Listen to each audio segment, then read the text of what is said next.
Good afternoon, guys, and welcome to another pre-recorded lecture on Taxation 1016, aka Income Taxation. On our past discussions, we have talked about the taxes and the tax laws and the fundamentals of taxation. And we have talked about the sources of the tax code, the sources of tax laws, as well as some of the fundamental characteristics that make a tax a valid tax. Now, we have also talked about the different classifications of taxes or different kinds of taxes as regards different sets of criteria. And for today's discussion, we will continue with chapter 2. For now, we will talk about the different tax systems around the world and the tax systems being employed in the Philippines, as well as the tax collection schemes. And we will also talk about the tax administration system and the powers of the BIR and the Commissioner on Internal Revenue. But before that, before anything else, we would like to start this session off with a small and a short prayer. For this regard, you may want to pause this video for a while and make a short prayer, if you will. Make your own prayer.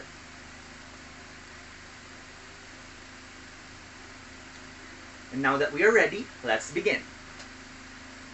Now, we will talk about the different tax systems that we have, especially in the Philippines, and the different tax systems that we have in the world. We have talked about this already during the classifications of taxes when we talked about the different types of taxes as to rate. Okay, as to rate. But then again, tax system means so much more than just the rates. What a tax system is that it is a method of taxation as to the imposition, assessment, and collection of taxes. Okay? What do we mean when we say a method as to the imposition, assessment, and collection of taxes? A tax system in general, okay? A tax system in general mainly talks about how the power of taxation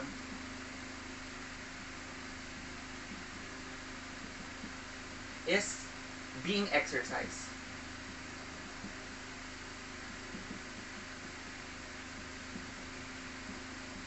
Basically,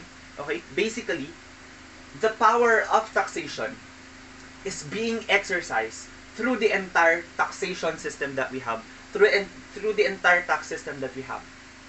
From its imposition or levying, which is done by the Congress, up to the assessment and collection, which are administrative or executive function. Okay? So that is the tax, or that is what connotes the tax system. And in the past, we have discussed the different, or the three main items or three main characteristics that constitutes a sound tax system. When can we consider the exercise of the power of taxation just, reasonable, and constitutional? That is when it has the principles of sound tax system, FAT. So you can revisit our past discussions to revisit what FAT is all about. So it is fiscal adequacy, administrative feasibility, and theoretical justice. Okay, so we have discussed that in the past lessons. So you might want to go ahead and replay those or revisit those for us to understand what constitutes a tax system and when is it considered a sound tax system.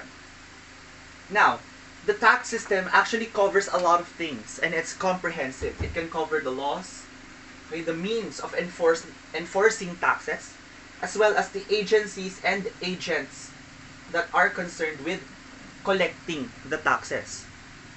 So it is a very much comprehensive system in which it begins with the levying of taxes, which culminates on the tax code or the creation of a tax law, up to its actual enforcement, that is the assessment and collection efforts being done by the executive function, that is the function mainly of the BIR or the Bureau of Internal Revenue. That is what a tax system is all about. Now, okay, I'll allow you to make a screenshot for a while. You can pause the video naman if you want to make screenshots, diba? Okay, so with that, we continue on with our discussion. Now, there are some types of tax systems that we have to understand, okay? So, you might wonder, okay, I've seen this one before. Okay, I've seen this, I think I've seen this film before. Well, Taylor Swift. Okay, I think I've seen this concept before. So you might be familiar with these terms already because it's actually already discussed during our discussion on classifications of taxes. Now we have classified taxes as two rates, and we have come to understood that they may be classified as progressive, proportional, or regressive. Proportional, progressive, and regressive. Now, a tax system may be professional. A tax system may be proportional. Proportional in a sense that it employs a proportionate flat rate.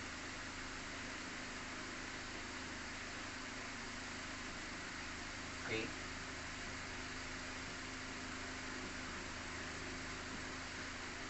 So it employs a proportionate flat rate in taxation. Okay. So it is a flat rate, and if this rate is fixed, okay, this rate is fixed. Regardless of the level of income, the rate will remain the same. The rate will remain fixed. And as I've mentioned in our previous discussion with the classifications of taxes as to rates, a proportional tax system is a manifestation of the equality concept. Not equity, but a manifestation of the equality concept.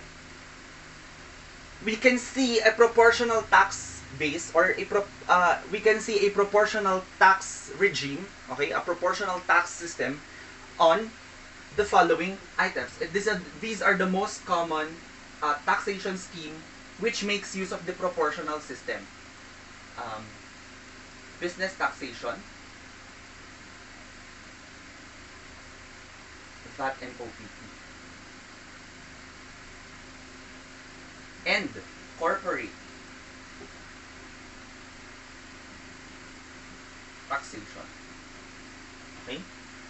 Under proportional, these are the two most common tax regimes or tax divisions or tax types here in the Philippines that make use of the proportional tax system.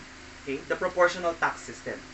We may tend to understand later on, if makarating tayo sa business and transfer taxation, that VAT uses a flat 12%. VAT uses 12%. OPT is a 3% flat rate. And this is the most common. The corporate tax rate is, under the CREATE law, it's 25%. So the old rate stands at 30.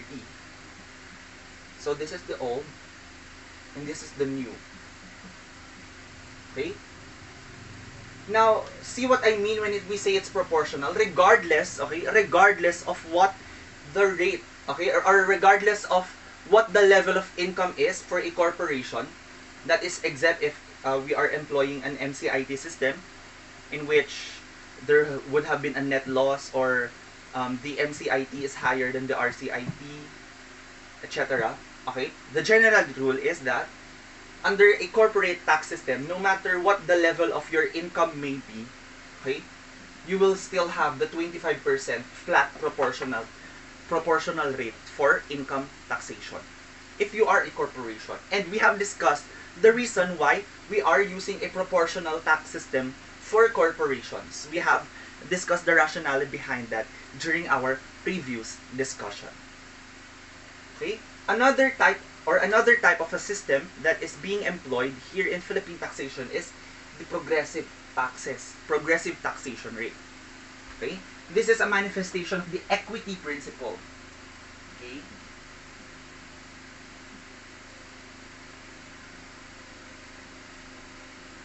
Equity principle, or the ability to pay. Okay? Ability to pay. Now, I'll give you the example of how progressive rates is being manifested under an individual taxation scheme.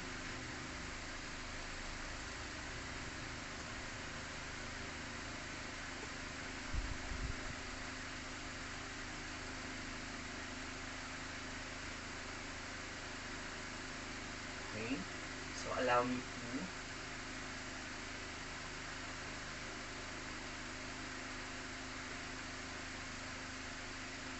to show you um,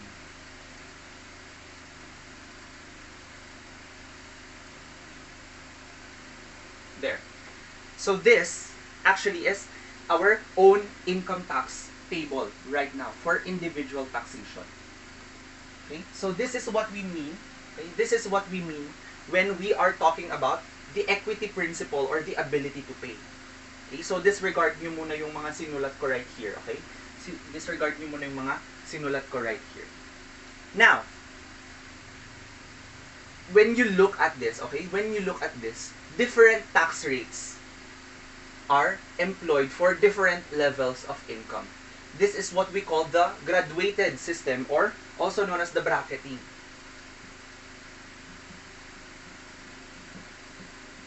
system. Bracketing system in which, okay, we employ different tiers or different levels of income, and they are assigned different rates. And as we tend to go higher in the income line, so if our annual income, for example, anything below 250,000 does not have any tax at all. Annually, if our annual income is 250,000 and below, we don't have any taxes. Taxes will only begin, okay, at the 250,000 peso level. So if our annual income is above 250,000 and up to 400,000, any income in excess of 250,000 will have a 20% income tax. Say our taxable income would be 300,000, for example. Okay, so we deduct the 250, so we get 50,000 times 20%. So that is our income tax. That is our income tax for the entire year, which is actually already a reasonable amount. Okay, actually already a reasonable amount. So 50,000 times 20%, that is 10,000. So that is our entire, that's our entire tax for the entire year already. For the entire year already. E monthly tayo nagbabayad ng buwis if we are using an income tax on compensation scheme. So if we are under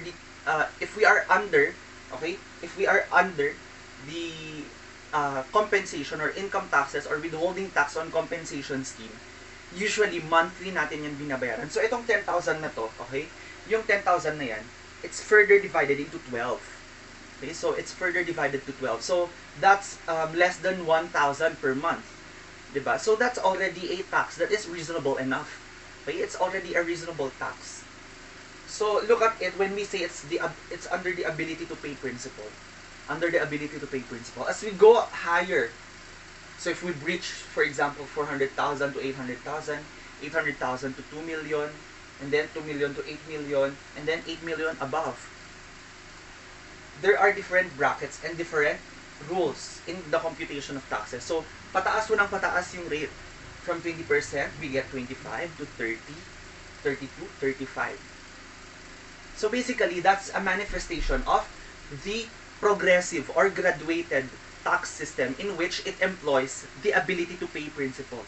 It employs the ability to pay principle in a sense that, okay, it employs equity. It employs equity. So that, my dear students, okay, is a manifestation of the graduated tax table. Okay, so we go back with our discussion.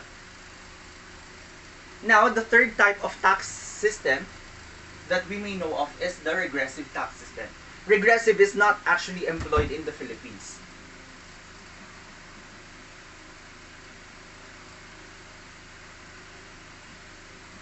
So, by the way, the progressive tax rate makes is being manifested in the individual income taxation.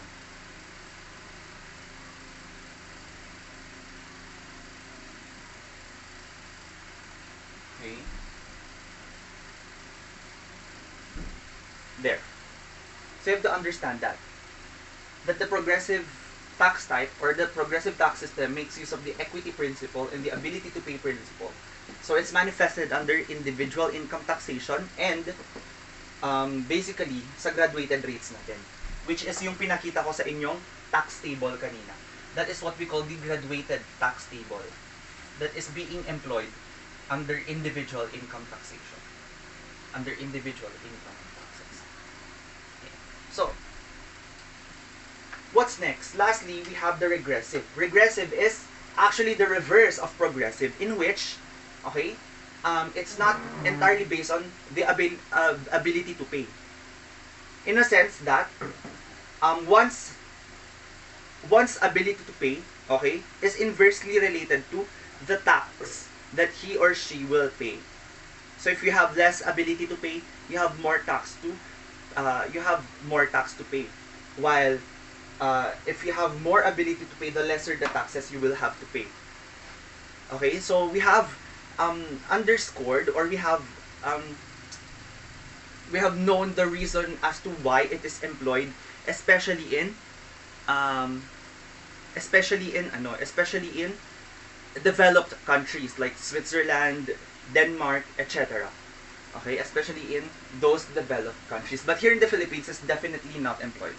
So please note and please understand that out of the three main tax systems that are currently being employed around the world, we are only using two main tax systems, and that is, all those are proportional and progressive tax types or tax systems. Okay, so I'll give you some time for you to like make a screenshot of it muna. Meantime.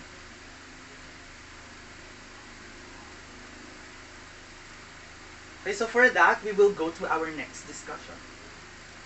So, we have arrived at the means of collecting taxes. So now, we have already underscored what tax systems or what tax rates and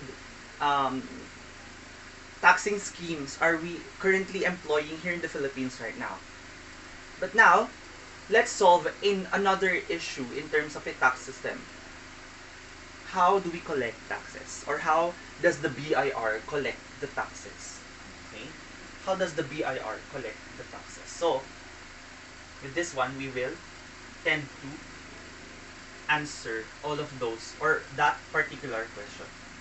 So, the BIR actually makes use of three main collection schemes or three main collection methods on which they will collect taxes. So we have the withholding system. Okay, the withholding system, voluntary compliance, and enforcement system. So each of these methods or each of these means has their own fair share of differences. The very similarity that they have is that all of them are essentially means of collection. However, they are different from each other. So let's discuss them one by one. The first mean of collection or the first method of collection that we have is the withholding system. The withholding system. Okay? So from the term itself, withholding, it came from the term withhold. Okay? Withhold. Now, when we are withholding something, it means that we are putting it into custody. We are still putting it into custody without releasing it. Okay, without releasing it. And actually, a withholding system is, or a withholding method is an act of advance tax collection. Okay? It is an act of advanced tax collection.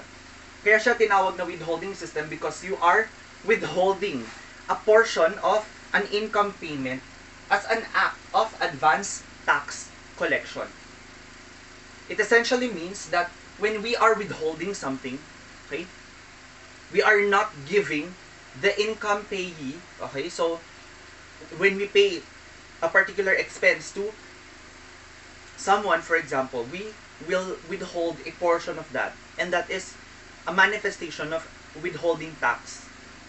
Okay, and the net payment will go to the creditor or the one who is actually entitled to an income payment. And the rest that we have withheld is being remitted to the BIR, and that is the manifestation of the withholding system. It is deducting, okay, deducting taxes in advance. Okay, the most common of which that we may know is the withholding tax on compensation. Okay, withholding tax on compensation. It comes in a form of salary deduction. So, kung makikita nyo sa mga problems ninyo dati noong mga time na noong mga time na nasa basic accounting pa lang kayo, you will tend to understand right there that you have salaries expenses and payroll expenses and payroll liabilities in which nagdededuct kayo ng mga withholding taxes, and this is actually a manifestation. Withholding tax on compensation. In which, say for example, an employee has an annual income or say a monthly income of magkano yung 300,000 divided by 12. Wait.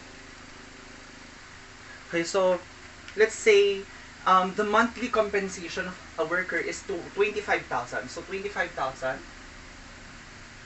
monthly salary. Okay, so that is our monthly salary for a worker or for someone who is earning compensation income, for an employee. Okay, and ang annual income niya is 300,000. So we have resolved kanina na ang annual income tax niya is 50,000. So 50,000 divided by 12.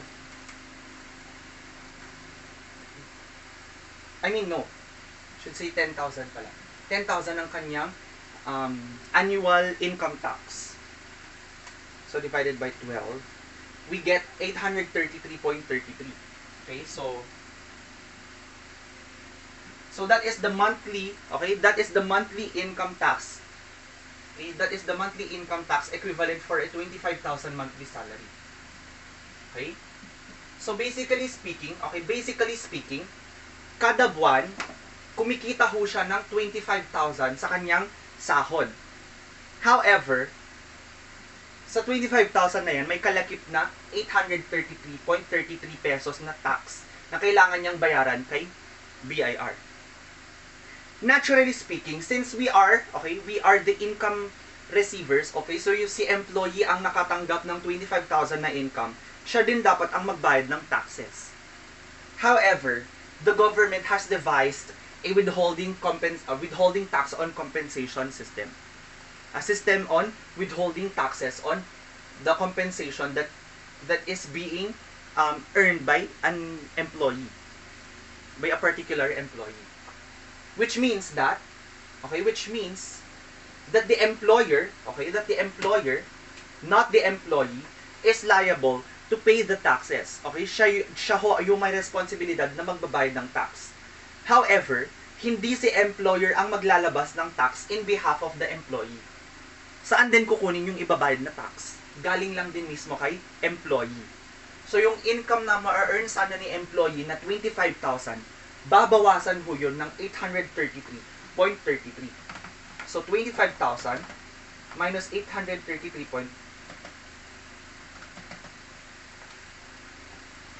Okay?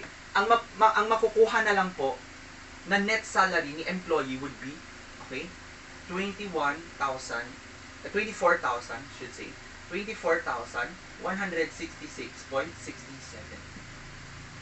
So out of that 25,000 na monthly salary ni employee, ang makukuha na lang po niya is 24,166.67. Kanino ho napunta yung 833.33? Withhold po ni employer. hinawakan po muna ni employer pansamantala. Okay? So, see what I mean when I say withholding system? Withholding system. Binawasan ho yung ibabayad na sahod kay employee. At yung bawas na yon, hinawakan ho muna ni employer.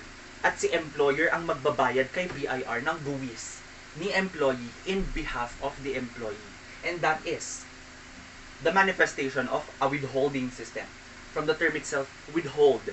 Hawakan muna. Okay? Same's true with other types of withholding taxes. Later on, pupunta ho tayo dito sa mga ito. Expanded, final, and withholding taxes on government payments. Basically, expanded withholding taxes ho. Expanded withholding taxes for certain sales of goods and services. Later on, may enumeration ho to sa kung anong type ng good man yan, like for example, professional fee for a director, professional fee for a professional accountant, ganyan. May mga certain rates po sila. Okay? May mga certain rates po silang sinusunod. Okay? Expanded withholding tax, in which kung sino man ho yung magbabayad sana ng fee nung accountant, babawasan na niya muna yung ibabayad niya, at yung ibibigay kay accountant is yung net amount. And then yung hinawakan na na withhold na amount, yun ang ibabayad kay BIR. Yun ho yung expanded withholding tax. Same true with final withholding taxes. Final withholding taxes, okay? Apply to anong tawag dito? Passive income.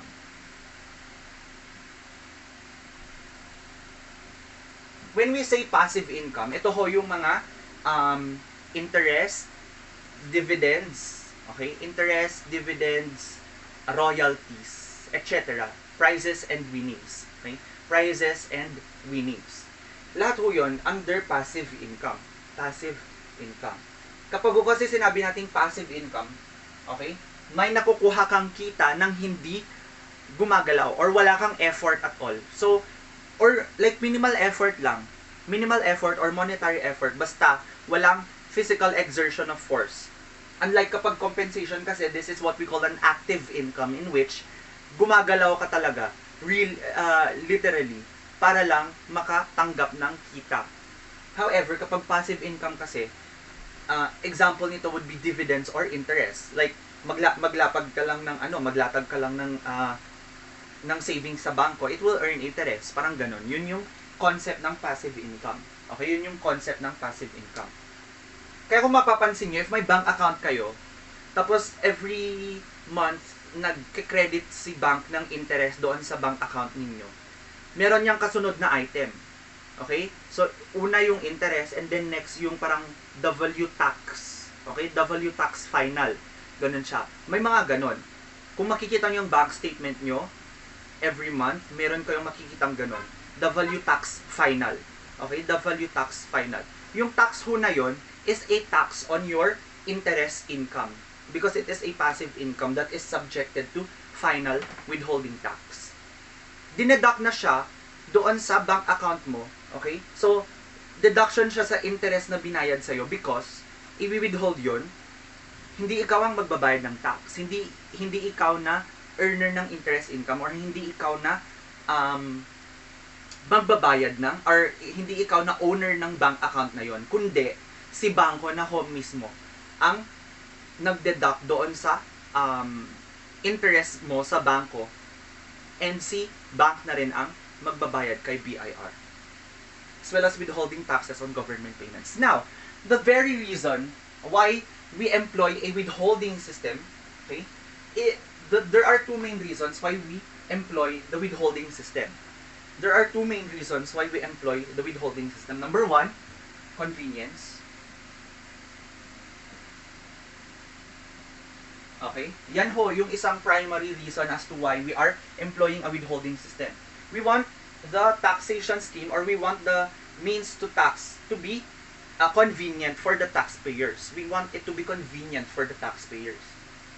And not just convenient, guys. We also want it to, and we also want to make sure that collection is certain. For the very reason why why are we ensuring a collection when we are using a withholding system? Take note, guys, na ang mga nilalagay under the withholding system are some items of income in which evasion is actually prone to, or evasion is actually likely to happen. So, these items, compensation, passive income, certain sales of goods and services, yung mga yan po, yung iba sa kanila, majority of them, they are prone to evasion. Madaling iwasan ang madaling iwasan at pwedeng iwasan ang mga pagbabayad ng ganitong amount of income. Ay ng mga ganitong amount of taxes for these particular types of income, which is why the government has devised, okay, the state has devised, specifically the BIR, okay, a withholding system. A withholding system in which dito walang lusot kasi dideduct na agad yung tax in advance at binabayad na ito agad kay BIR. Okay? So walang lusot. Bayad na bayad ang tax. Bayad na bayad ang tax. That is withholding system. Okay? Number 2, we have voluntary compliance. From the term itself, voluntary compliance, it is also known as the self-assessment.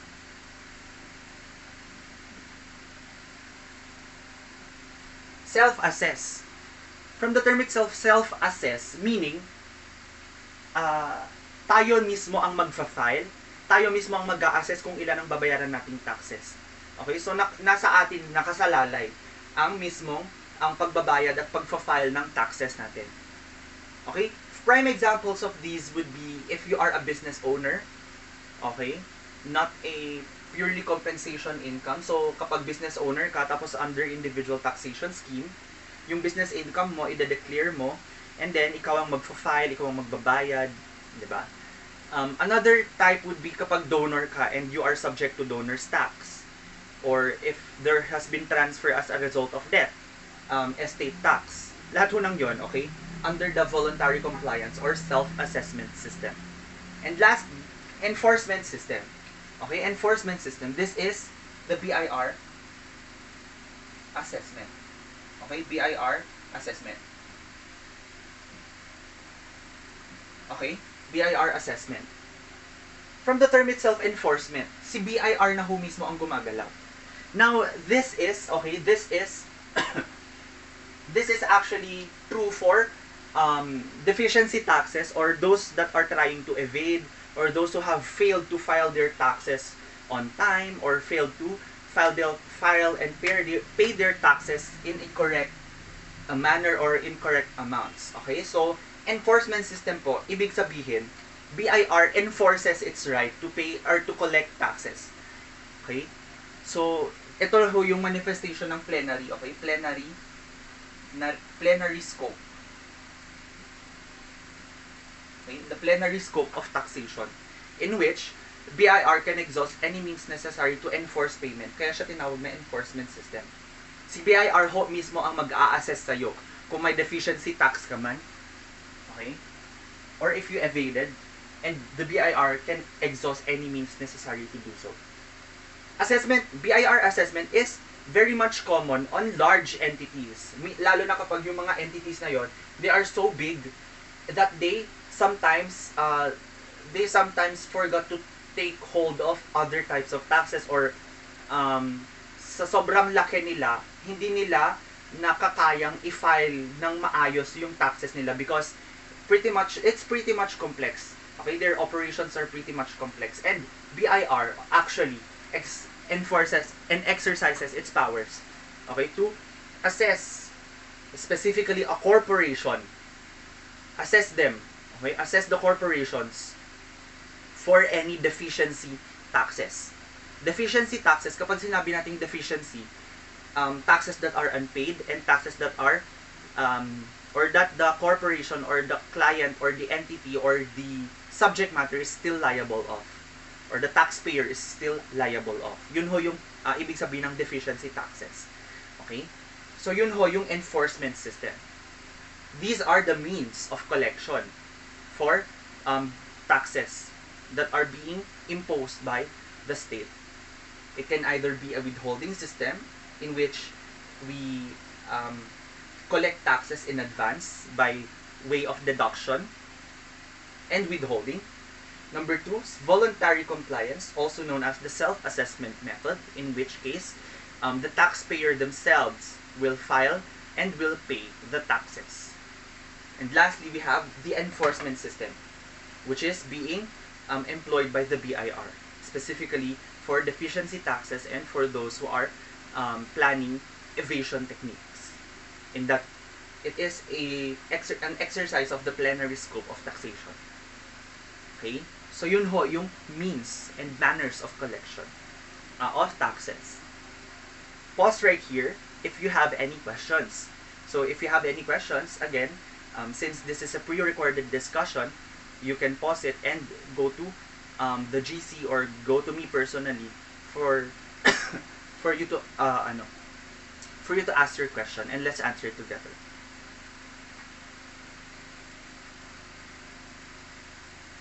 And I'll also give you the opportunity to make a screenshot pala.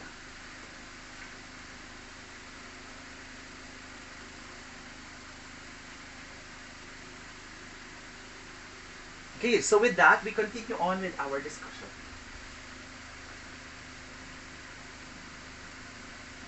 There we go. Let me just erase some of the details on the screen.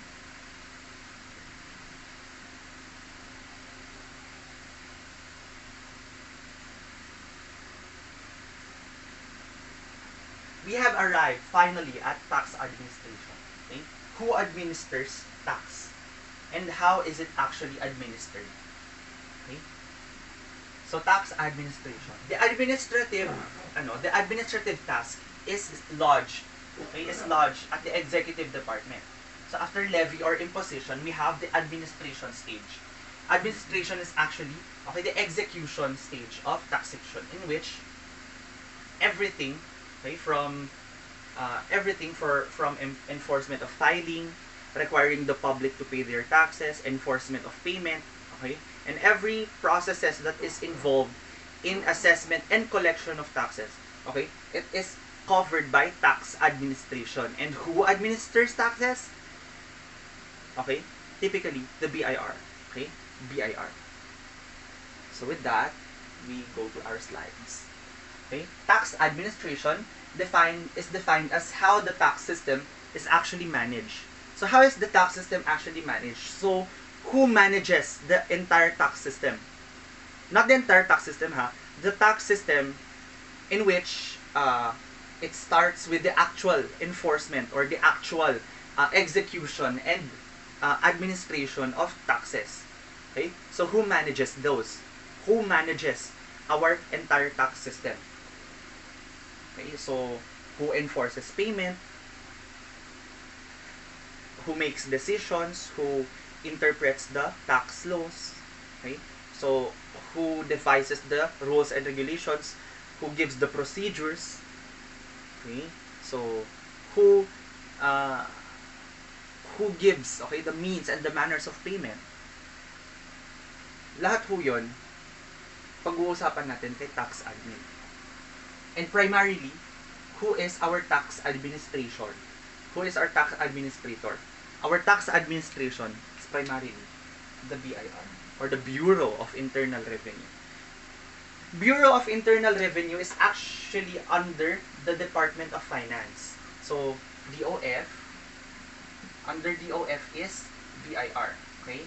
And other, mga other entities that are related to finance, okay? Related to finance. Okay, nasa po sila. Nasa under po sila kay Department of Finance. But BIR is actually one agency under the purview of the Department of Finance. Okay? So, CBIR ho yun. CBIR ho yun. Now, under BIR again, okay, under BIR, syempre, we have the commissioner. Okay? So, the commissioner is the higher seat of the BIR. Commissioner is the higher seat, of the highest seat, I should say. The highest seat of the BIR. Siya ho yung parang leader ng BIR. Siya yung pinaka-powerful. So, DOF, BIR, and then the commissioner. CIR. Okay? Commissioner of Internal Revenue. Okay? Yan ho yung ibig sabihin ng term na CIR. Okay? Kasi baka mamaya magtaka kayo, anong ibig sabihin ng CIR? Okay? CIR means Commissioner of Internal Revenue. Okay? So, BIR, under BIR, we have the CIR, which is the leader of the BIR. And, under the CIR is, of course, 5 deputies. Okay? So, may 5 hong apat lang pala. May 4 ho na deputy. Deputy Commissioner, si Commissioner on Internal Revenue. So, parang, kumbaga, may Vice President, or may President, okay, may President, and then may mga Vice Presidents ho siya. Parang in USL, for example, di ba may University President. And then, may Vice President for Finance, Vice President for Academics, Vice President for Executive Functions or VP Executive. And, ano pa kasi? Wala na, 3 lang pa rin Vice Presidents sa USL. And then, yon may mga ano pa. Okay? Basta yon yung Vice Presidents under the President, syempre. Okay. Now, ganun din ho yung parang organizational style ni BIR. So, BIR has its own commissioner, which is the highest seat of the Bureau of Internal Revenue. And under the commissioner are some deputy commissioners, which are assigned a specific function. Say, for example, okay, si Deputy Commissioner of Operations, okay, Operations, and then legal, okay, and then information system. And lastly, of course, we have resource management.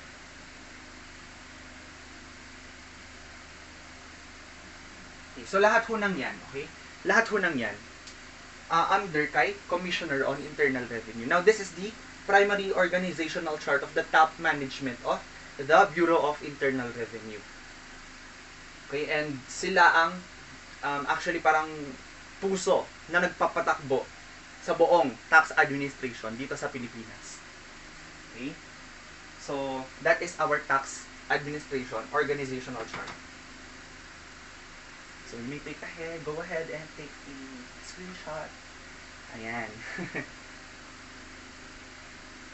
so, with that, we continue on with our discussion.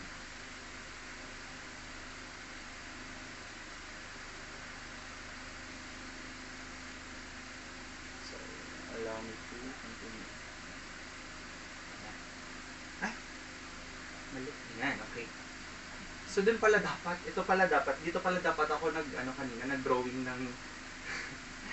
nag-drawing ng organizational chart. Sige, lagyan na lang natin ulit. Okay. Para at least meron kayong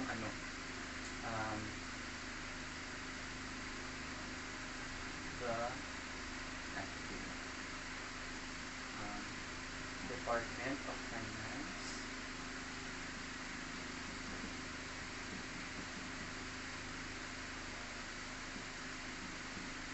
Bureau of Internal Revenue, and then Commissioner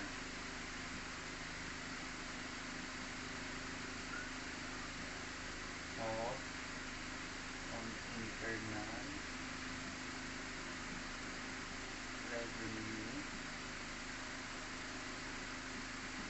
Then under the Commissioner, we have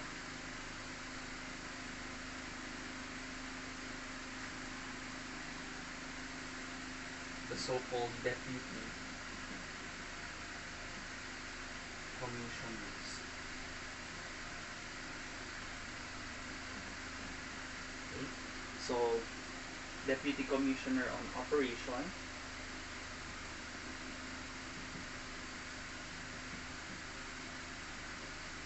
Legal, Enforcement,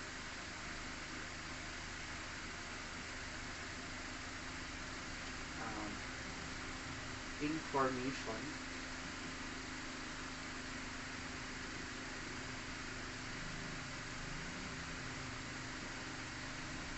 system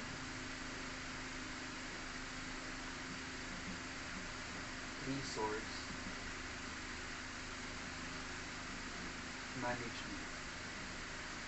Okay? So, yan ho yung apat na under kay Commissioner of on Internal Revenue. So, that is actually, okay, our main organizational chart for the top level management of the Bureau of Internal Revenue. So, you may go ahead and take a screenshot of that.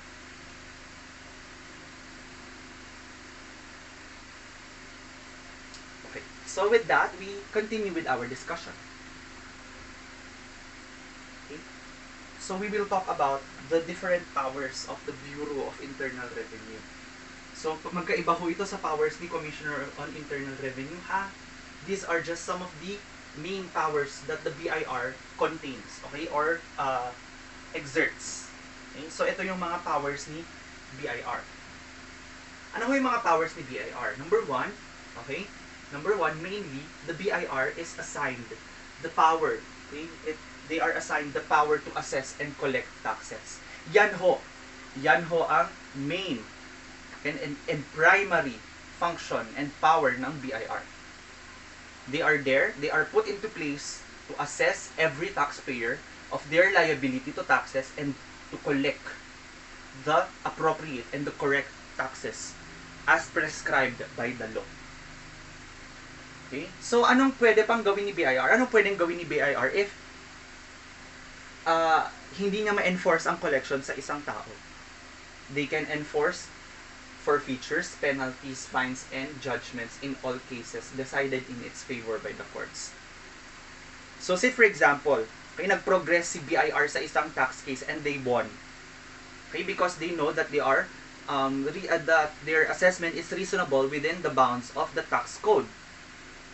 Now, if that's the case, and that it is really proven that there is a deficiency or there is a attempted evasion, for example, then the BIR has the power to enforce every means necessary, okay, to enforce the payment and collection of taxes. So, forfeiture man yan, penalties man yan, fines man yan, okay, i-enforce at i-enforce ho yan ni BIR. May kapangyarihan ho siya. Now, ito hong decided cases na to, okay? So, if you think about this, meron ho tayong CTA and Supreme Court.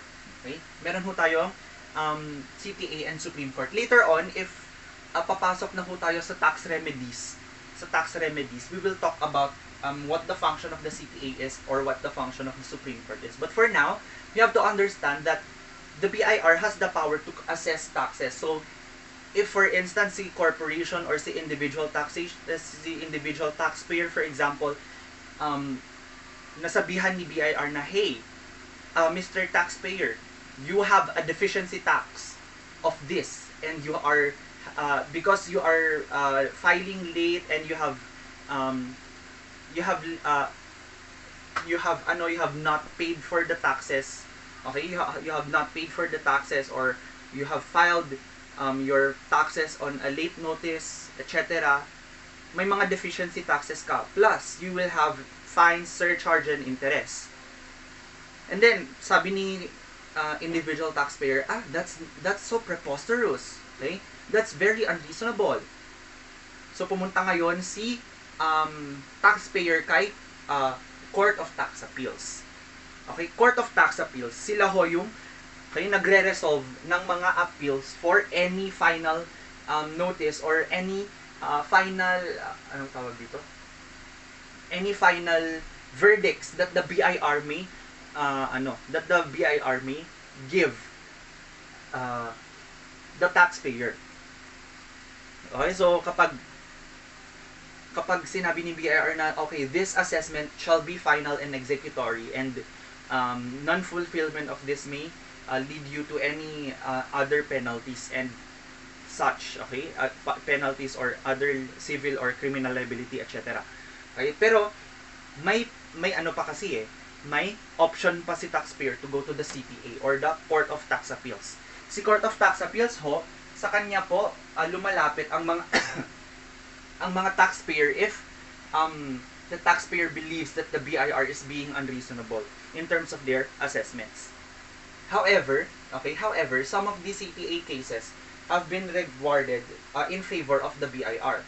They are being awarded in favor of the BIR. So, so if that's the case, tapos sabi ni CTA final and executory na yun, and then sabi ni taxpayer na, sige, naintindihan ko na, I will not move further.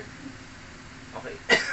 The BIR can enforce the payment. The BIR can enforce the payment of the deficiencies and may use all of these for future. Kapag sinabi natin for future, levying or even seizure of property. Diba? Seizure of property. However, a taxpayer can still go to the Supreme Court. Again, if the Supreme Court goes in favor of the BIR can once again enforce these. Okay? The BIR can again enforce the following. Ganun ho ang isang malakas na power ni BIR. Okay? Yun ho yung isang power ni BIR. Napaka-powerful ng BIR. Okay? Next, giving effects to and administering the supervisory and police powers conferred to it by the NIRC.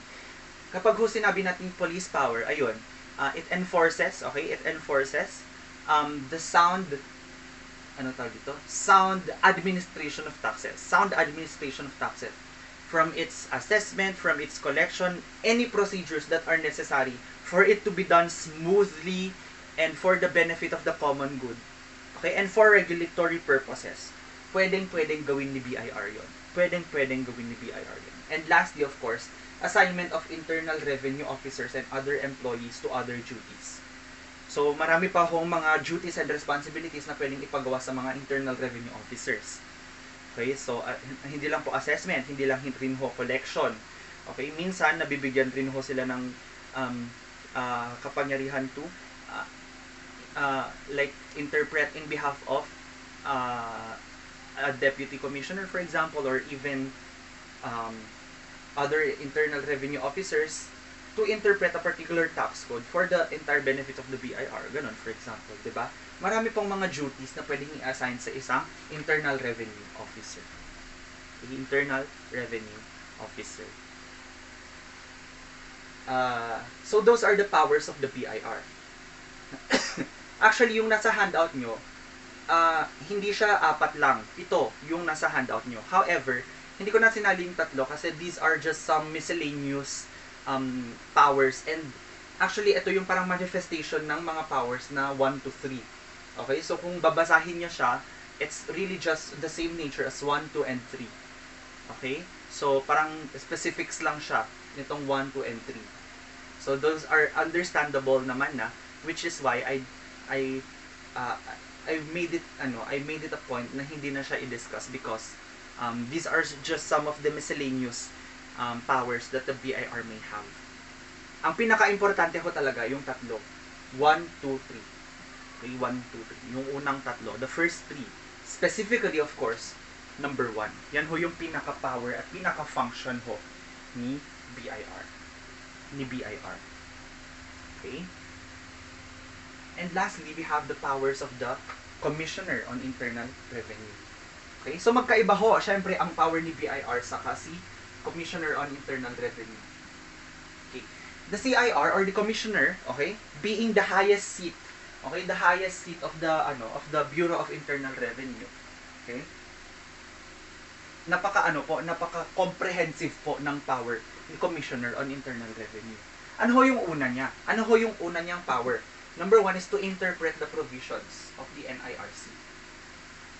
Meron ho siyang kapangyarihan to interpret the provisions of the NIRC. So, say for example, may bagong labas na tax code or may bagong labas na tax provisions or tax amendments like yung train or yung create. Si BIR ho or si Commissioner on Internal Revenue, he has the power, okay, to interpret this law. So, ibig sabihin, kung ano man ho yung kung ano man ho yung pagkakaintindi niya sa batas. Since the law itself is actually already simplified, no, parang i-interpret lang, parang need i-interpret and also need i-codify into a revenue regulation to at least give specific guidelines. And the interpretation part is left at the discretion of the Commissioner on Internal Revenue. Si Commissioner on Internal Revenue ho ang kumbaga parang naatasan na umintindi, okay, sa mga provision ng batas. Okay, si CIR po ang may karapatan at may diskresyon upang umintindi ng mga batas na ito. Okay, however, syempre kailangan din niya ng approval from the Secretary of Finance. Okay, si Secretary of Finance, which is under the Department of Finance. So, kung ano man ho yung interpretation or kung ano man ho yung pagkakaintindi ni Commissioner on Internal Revenue, i-review yun ni Secretary of Finance. Which usually, I guess, walang ano dito walang issue dito kasi given that the Commissioner on Internal Revenue is chosen based on his experience and expertise in the field of taxation, for sure, the Commissioner on Internal Revenue has all the rights and all the expertise needed to interpret a provision of the NIRC. Kasi nga, he is bound or he is already backed by a lot of experience and expertise in terms of taxes. Which is why this is a no-brainer already. Diba? Kaya tayo may mga BIR rulings, mga CIR rulings. Si CIR rulings po, ito po yung mga tax decisions ni Commissioner on Internal Revenue, which is actually the second power of the Commissioner on Internal Revenue. Okay, so yun ho yung ibig kong sabihin when we say the Commissioner on Internal Revenue has the power to decide on tax cases. Say for example, meron hong deficiency tax na nakita si BIR. And then idinulog po ito ni taxpayer sa commissioner mismo. Si commissioner ho, okay, may karapatan siya to decide whether or not it is reasonable. Okay? Whether or not it is reasonable. What do we mean by this? Okay, kung say for example, meron ho tayong deficiency withholding taxes on compensation worth 2 million pesos. Okay, sabi mo kay company X. Ako si BIR for example, and then sabi ko kay company X. Okay, company X, we have determined that you have a 2 million peso liability for taxes because you have failed to recognize a compensation income on this particular period of the year. Okay? And we have uncovered this based on your physical evidence. And according to the tax code and according to other past rulings and jurisprudence and according to legal basis, this is the reason why we should tax you 2 million pesos.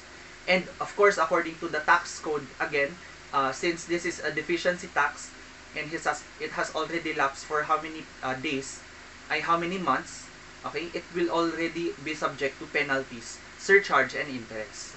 So yun ho yung sabi ko na BIR, okay, na assessment, BIR assessor, okay, kay taxpayer, na revenue officer, kay taxpayer, authorized revenue officer. Ngayon, sabi ni taxpayer, hindi pwede to. Kailangan mo tong idulog sa mismong leader ng BIR. Pumunta siya kay Commissioner on Internal Revenue. At si Commissioner on Internal Revenue ho, siya yung magde-decide ng tax cases. So, pumunta ngayon si taxpayer kay BIR or kay Commissioner on Internal Revenue. In which case, ang commissioner natin right now, under the current administration, is si Cesar R. Dulay. Okay? So, pumunta ngayon siya kay Mr. Dulay. Sabi niya, Mr. Dulay, Mr. Commissioner, okay? Sinasabi po ng assessment division ho ng BIR Makati na kailangan ko daw ho magbayad ng 2 million deficiency tax. These are the facts po and these are everything that we have. Okay? So, i-examine ho yan ni commissioner. And then, the commissioner will ultimately decide on the case. syempre hindi yun nagtatapos doon.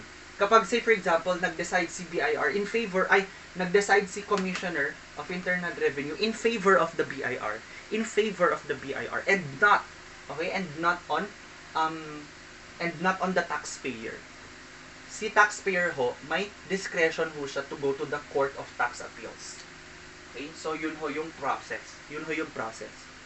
Okay, generally, okay, the CIR or the commissioner has the power to decide on cases. However, it does not bar or it does not prevent, okay, a taxpayer to go to Court of Tax Appeals for any appeal.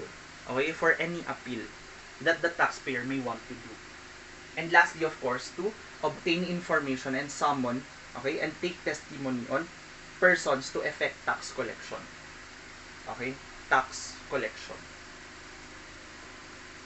Again, like the powers of the BIR, yung powers of the CIR din ho, self-explanatory ho siya and enumerative lang ho. Meaning, okay, it won't be used sa quizzes, exams, and even on the board exams as a as a analytical question. Kumbaga parang ang need mo lang talagang gawin dito is for you to memorize, okay, the powers. Ang diniscuss ko lang is yung first three. It's because these are the most fundamental and most obvious and the most common power that the CIR is exercising. Okay, that the CIR is exercising. And actually, dito na rin naman nag-emanate or nagba-branch out yung ibang specific powers ni Commissioner on Internal Revenue. Okay? So, yun ho yung powers ni BIR at ni CIR, which are very much necessary for the actual administration of the tax code or of the tax system here in the Philippines. Okay? So, with that, we end our first part of the discussion.